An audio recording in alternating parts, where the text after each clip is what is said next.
Have you ever known something or felt it before it happened, but you had just brushed it off and you didn't trust it? Or are you just going through day by day, going through the motions without any real vision or inner guidance as to where it is that you're going? Or perhaps you're always overthinking, overanalyzing, processing, worrying, second guessing yourself, and you lack clarity and that inner vision, or you feel disconnected from the bigger picture. So if any of this resonates with you, don't worry, you're not alone. This is just a possibility. This is just a sign that you might be blocked or imbalanced in your third eye chakra. So my name is Angela, and this is an introductory video for the series Feed Your Chakras, all about the third eye, which is our intuition, our inner vision, and our insight. And this is a great video if you are just getting started on your chakra journey, or if you are a more seasoned or knowledgeable person in this area, you're still welcome to stay here because some of this might resonate. You might learn something or get a new perspective. The third eye chakra is represented by the color indigo, which is a dark navy purple, okay? Think of indigo children. They were known for having a really high intuition and being slightly psychic. The sixth chakra is the third eye, which is our sixth sense. This in Sanskrit is pronounced Ājñā, Ājñā, and this means perception or command. This is located between the eyebrows in the middle of the forehead. And it is associated with our brain, our eyes, our pineal gland, our sinuses, and our nervous system. The frequency is 852 hertz, and the mantra is Om. Om. Om. Okay? And the mudra, there's two. They're kind of similar. Well, I mean, you can always do more than two, but there's two that I normally do.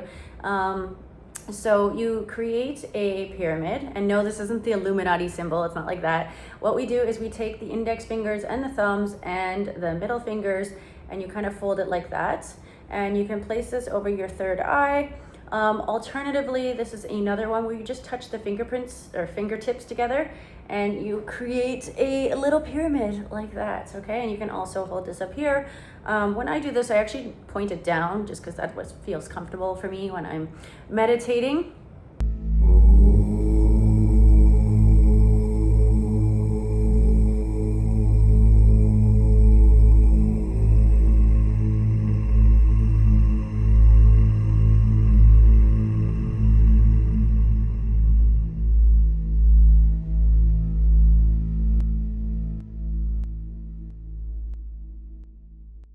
The instruments for this chakra, you can use a tuning fork that is attuned to the sound note A or the frequency of 852.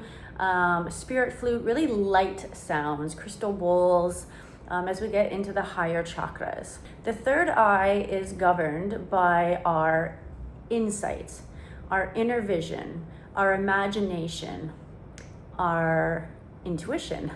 So it's the eyes. And it is our sixth sense.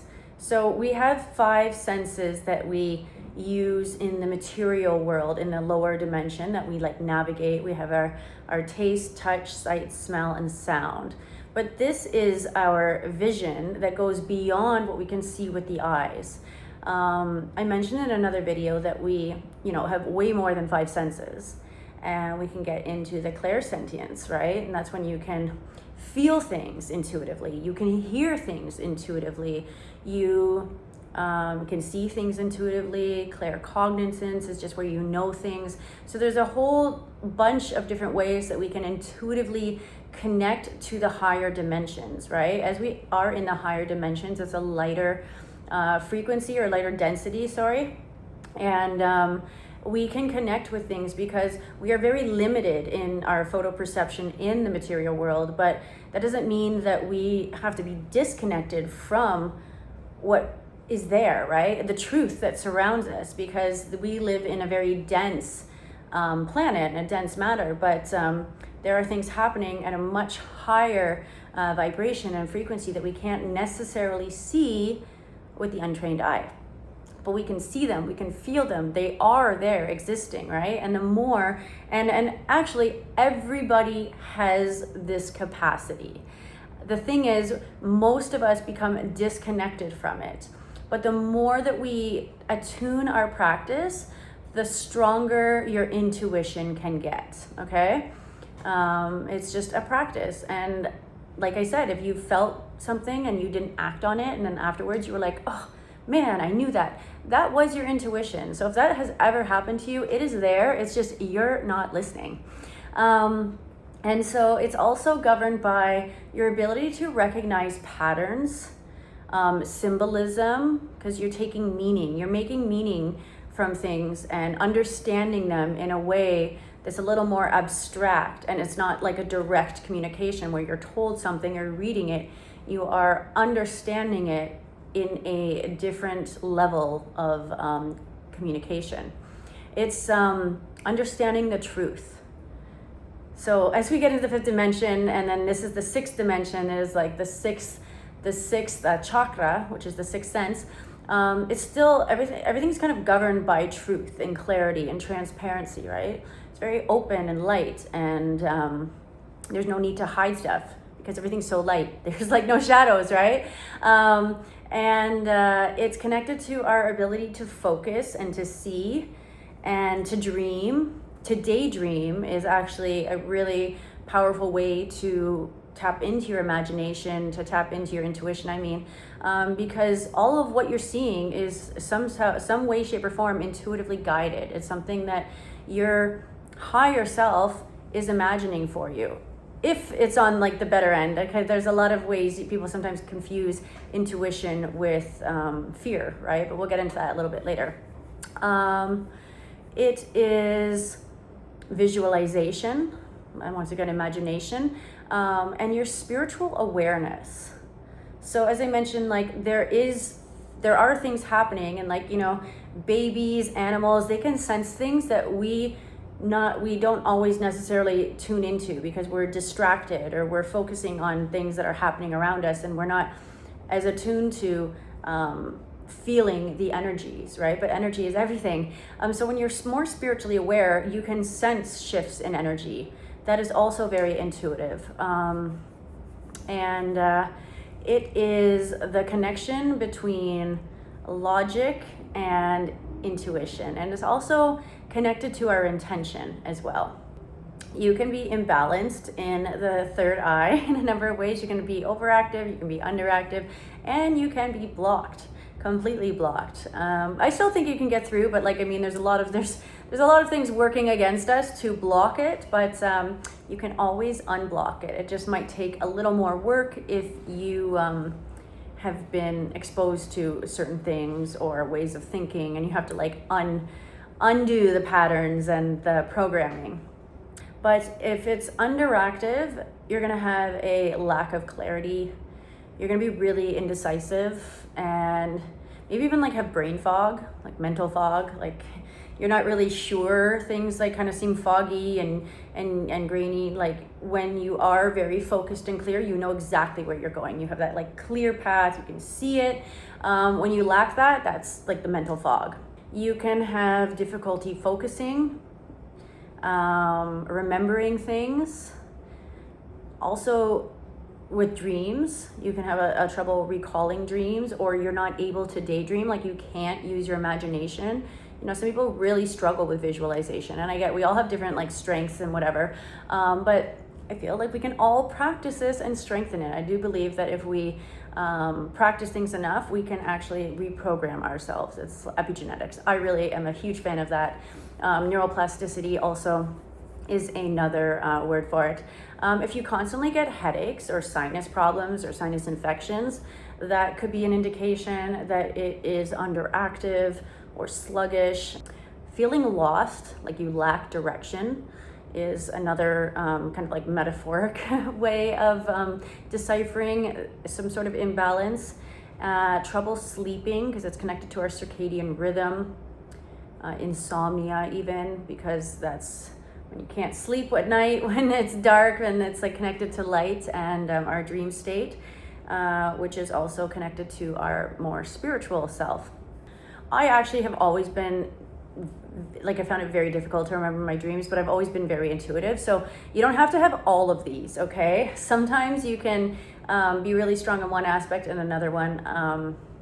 Another thing that actually I believe, I mean, like I said, like I never really remembered my dreams, and I was told that I'm not supposed to, because where I go in my dreams is like way beyond, and my human isn't like ready for that yet. So I had to do a lot of work here. That's what I was told. But I also used to smoke weed, and weed for me was a teacher plant. It was a medicine.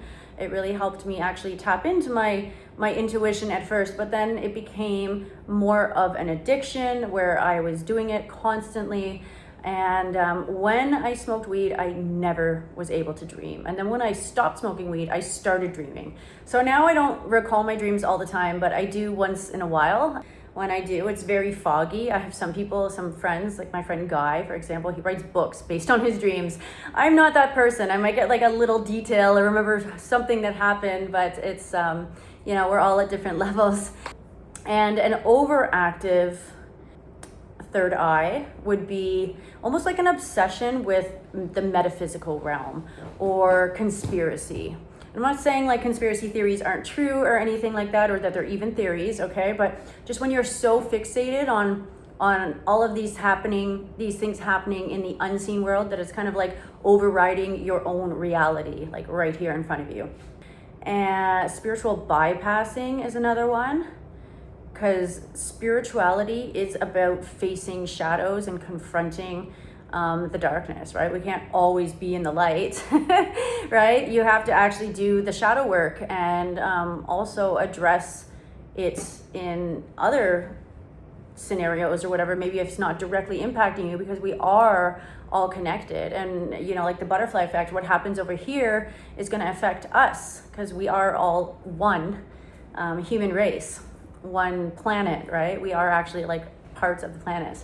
Escaping reality, hallucinating, and I mean, you can get into altered states and hallucinate. I'm not saying hallucinating is bad, but when you hallucinate to the point that like you have no idea what's going on and you're walking down the street, that might be a little bit of a problem, because you could get hit by a car and like not realize it.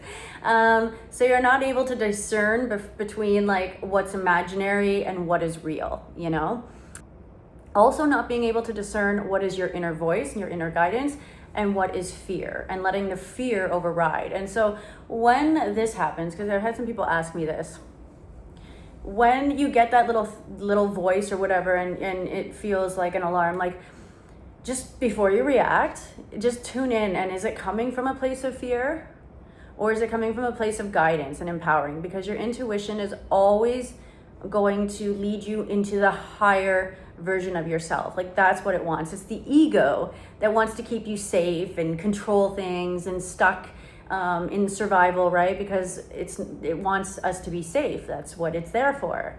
But our higher selves wants us to evolve. It wants us to elevate. It wants us to grow and expand and inspire. So that's how you can discern between the two. Let me just think. Is there anything else I'm not thinking of? Oh, one thing that you can do, I mean, like I said, like you can, sometimes I hear things, like I have a lot of intuitive hits all the time, and I used to not really pay attention to them. I mean, I would let them guide me. Sometimes I would do things and I wouldn't know why I was doing it, but now I realize I was just very intuitive, and I never really watched TV or had a lot of things that kind of blocked me in that respect. Even as a young girl, when I would go to the dentist, my body's very sensitive. I actually rejected a lot of things. Like I rejected pesticides. And when they would try and put fluoride in my mouth, I would gag and throw up. So it just got to the point where they had to skip it on me. So, I mean, I still had a toxic toothpaste for a long time, but now we don't, and you shouldn't either. So just get fluoride-free everything. You can get some stuff that's really tasty, like minty flavors. Beaver is a good brand. Tom's is a pretty okay brand, except for they're owned by Colgate, so I just find that a little suspect. I don't like to support those big conglomerates, so if you can get an independent one that is fluoride free, that is what I also recommend. Okay, moving on. Let's get into how we can nourish or feed our third eye chakra. So meditation is a really great way to do it. You can meditate with sound, you can meditate in silence, you can do visualizations as well. That's also really good because you're activating the imagination. You can do candle gazing.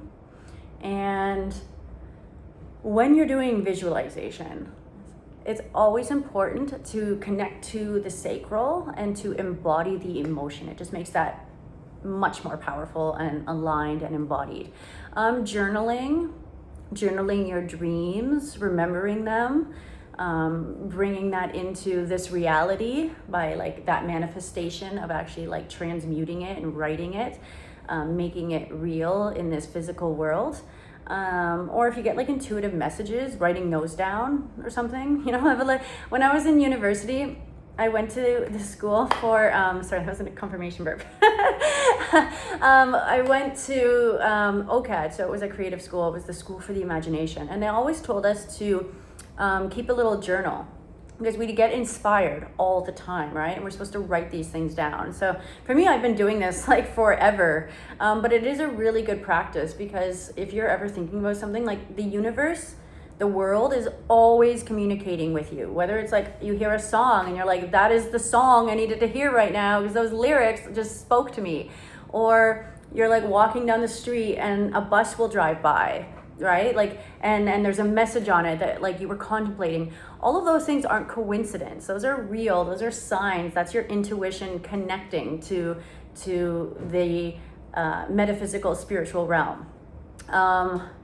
Breath work is also really good. When you do certain types of breathing practices, like you can actually get a DMT response, which is where you like really see all those like little tracers and, oh my God, what is the word for them? I don't know, it's like a kaleidoscope. Yeah, but anyways, you see all these like shapes and colors and lights and stuff. It's really cool. That happens a lot with psychedelics, and you don't even need to take any sort of substance. You can do that with your breath. From like really holding your breath for a long time and like increasing the oxygen capacity and then like putting it out. It's really powerful stuff. Start off small and then work your way up, but it is a life-changing practice, and I definitely guarantee you'll love it if you get into it. Sun gazing, moon gazing. The sun is actually very healing if you stare at it within certain hours, like doing like morning time and like evening, like sunset, sunrise. And moon gazing is also a very powerful practice. Vision boarding, that is a really great way to imagine, see what you want, and bring it once again into the physical by like, you know, creating a little collage and then seeing that collage. You put it on your wall, you put it on your phone, you put it on your desktop, whatever it is you want. Om chanting, the sound, Om. And you can do this. There's a lot of different songs and stuff or mantras that you can just listen to for free. And some go for like 8 hours. You can do it. You don't even have to necessarily chant it yourself. You can listen and you'll still get the vibration. So that's amazing. Crystal bowls is really good. Sound healing. Crystals are very, you know, light sounding. Sound note A, once again, is really good. You can do the mudra, put it over your third eye. I don't know if I went over this already. Oh yeah, I did. But we go like that. I like to do it like that as well. And another thing that you can do is sometimes I'll get people to do this in my yoga class to connect with the third eye. So you do the mudra over the third eye, and then you go into child's pose and you connect the third eye to the ground. So it's like activating and rooting, grounding at the same time, which is also very important. Foods you can eat, blue, dark, purple foods. So like eggplants, blueberries, blackberries, plums, purple cabbage, lavender, grape juice, grapes. And fasting is very good because it can help decalcify the pineal gland. Also, frequency can also help break up calcification on your pineal gland. and meditating with crystals like purple crystals, amethyst, quartz, white crystals. Also on your third eye is really nice. And let's see, a little bit about me and my third eye. As I mentioned, I've always been pretty connected to my third eye. It was one of my strongest chakras. I'm an Aquarian, so I'm naturally like an air sign, and I'm very connected up here, and I was like never grounded, which is very important for us to ground, especially as spiritual people, so that we're like balanced. You can't just be flying up all there all the time and like not existing properly in this like material world. But you know, there are times where we can become blocked. And I had a relationship, which I believe was like my twin flame. It's definitely a soulmate, a karmic partner, for sure. And it was so divinely guided in how we met. And, you know, I even had like visions of him, like during my plant medicine things, ceremonies and stuff. And I knew, and even I had guidance from like my guides. So it's like, I knew that we had this really profound connection. But we met each other probably at like, you know, when we were not at our best. And actually, I don't like regret the relationship because I became so much stronger because of it. But during the relationship, I had to go through and experience so much trauma because he was so unhealed and he was dishonest. Like he was very manipulative. He gaslit me. He lied to my face, you know, would tell me how much he appreciated me and like cheat on me and basically insulted my intelligence, and my intuition was always going off. Always. My intuition led me to catch him so many times. And even still, like I always gave him the benefit of the doubt. Like I would forgive him because he was sorry, or sometimes I'd break up with him and then I'd get back. And like, I'm not like that. Like that's not me, you know, like if somebody was gonna cheat on me, I would normally just walk away. But we had this divine connection and I had unconditional love for him. And then it just happened. Like there's like only so many times somebody can disrespect you or be disloyal or betray you before like you just stop feeling that anymore, right? And so in that relationship, I learned to trust my intuition. I learned to value myself. I learned to love myself. And it made me so much stronger, and I had to create boundaries. And you know, it's like I learned from it, and unfortunately he didn't. You know what I mean? And I forgive him, but I also don't forget, like my body doesn't feel safe with him. My energy doesn't trust him. Like once trust is gone in a relationship, you can really never get it back unless somebody does the things. But sorry is not, you know, doing the work. Sorry without actually changing is manipulation.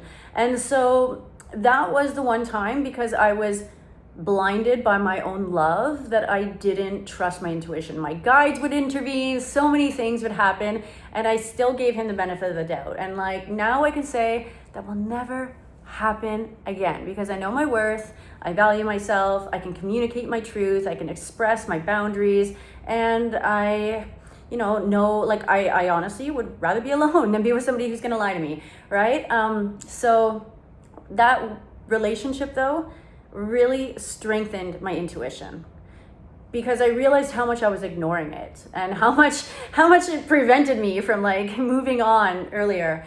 So never again. But there's different ways, like I said, you can do your intuition, even just testing things, like pull a card, you know, and before you pull the card, see if you can guess what's on it. It's a really great practice to do, because your intuition will always come through for your higher self. And anyways, that is all for today. So if you liked this video, please give it a like and feel free to subscribe if this resonated and you want to support the channel. And I will see you in the next video.